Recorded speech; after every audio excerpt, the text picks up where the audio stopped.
You didn't walk into the grocery store to spend a lot of money. You walked in with a short mission: milk, eggs, bread. You even rehearsed it on the way there, like saying it out loud would lock it in. 3 items, 10 minutes, in and out. And yet, somehow, you're standing in the parking lot with a trunk full of bags, staring at a receipt that looks more like a car payment than a grocery run. You don't remember agreeing to most of what's in those bags: a fancy loaf of bread, a hot chicken you couldn't pass up, snacks you've never bought before, a candle. Why is there a candle? This didn't happen because you're bad with money. It didn't happen because you lack self-control. It happened because the grocery store is not a neutral place. It's a carefully engineered environment designed to make you spend more than you planned, quietly, gradually, and without triggering resistance.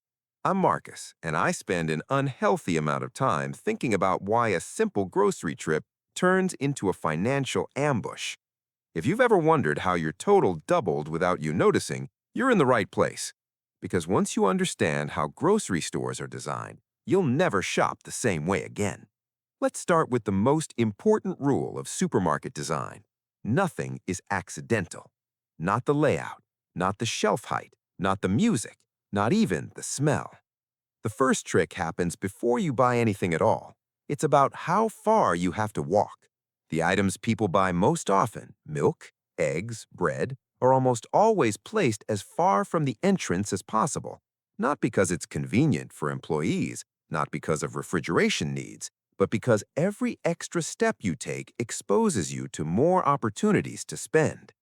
The longer you're inside the store, the more money you spend. That relationship is so reliable it's been measured over and over again.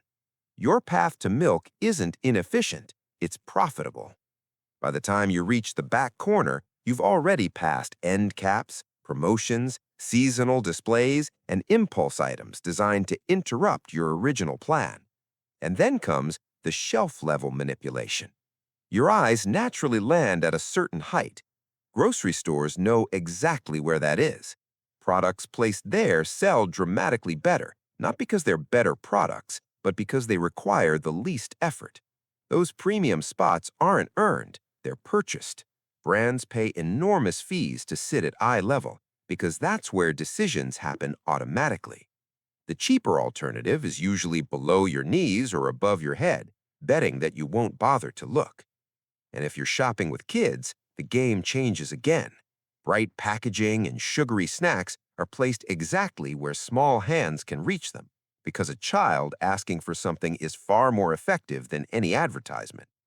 But the manipulation doesn't stop with what you see. It extends to how the store feels. Ever notice there are no clocks? That's intentional.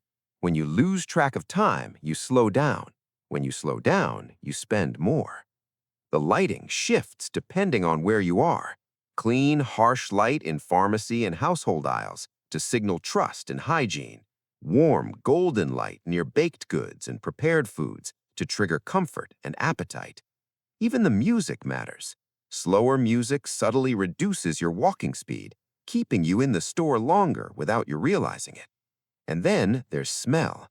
The aroma of fresh bread near the entrance isn't just pleasant, it's strategic. It stimulates hunger, and hungry shoppers buy more food. Even the mist sprayed over produce isn't primarily about freshness. It makes fruits and vegetables look more appealing, increasing impulse purchases. Then there's your cart.